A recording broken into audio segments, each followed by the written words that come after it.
हिंदू धर्म में अमावस्या का बहुत महत्व होता है। अमावस्या के दिन पूर्वजों का तर्पण और उनके नाम का दान करने का महत्व है। अमावस्या के दिन भगवान शिव और माता पार्वती की उपासना की जाती है। इस दिन अमावस्या व्रत सुनना भी शुभ माना जाता है। तो आइए सुनते हैं अमावस्या व्रत कथा। अमावस्या के दिन पवित्र नदी में स्नान करना चाहिए, साथ ही इस दिन दान भी करना चाहिए। अमावस्या के दिन भगवान शिव और माता पार्वती की उपासना की जाती है। इस दिन पीपल के वृक्ष की उपासना की जाती है। धार्मिक मान्यताओं के अनुसार पीपल के वृक्ष में देवी देवताओं का वास होता है, इसलिए इस दिन पीपल के पेड़ में जल अर्पित करने से सभी मनोकामनाएं पूरी होती हैं। कहते हैं कि अमावस्या व्रत कथा का विशेष महत्व है, तो आइए सुनते हैं अमावस्या व्रत कथा। अमावस्या व्रत कथा। पौराणिक कथा के अनुसार एक राज्य में एक गरीब ब्राह्मण रहता है। पैसों की कमी के कारण उसकी पुत्री का विवाह नहीं हो पा रहा था।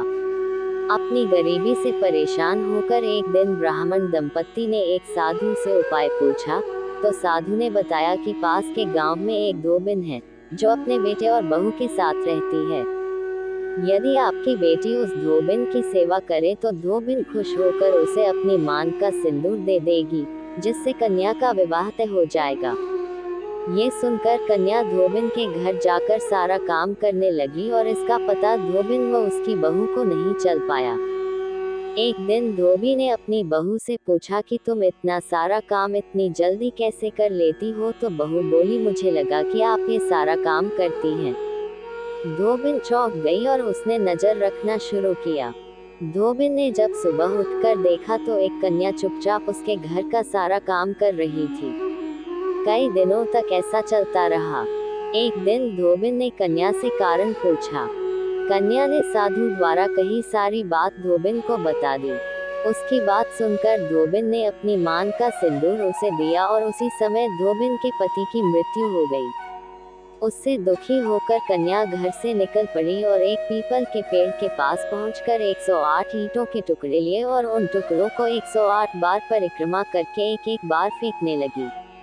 कन्या ने ऐसा करने से धोबिन का पति जीवित हो गया। पीपल के पेड़ की परिक्रमा के कारण कन्या को शुभ फल की प्राप्ति हुई। अमावस्या की पूजन विधि। अमावस्या के दिन पूजा करने के लिए सबसे पहले ब्रह्म मुहूर्त में उठकर सभी कामों से निवृत्त होकर स्नान कर लें। इस दिन गंगा स्नान जरूर करें। यदि आप नदी में स्नान नहीं कर सकते हैं तो घर में ही नहाने के पानी में थोड़ा सा गंगाजल डालकर नहा लें। इसके बाद सूर्य देव को अर्घ्य दें। इस दिन भगवान शिव और माता पार्वती की पूजा करने से विशेष कृपा प्राप्त होती है।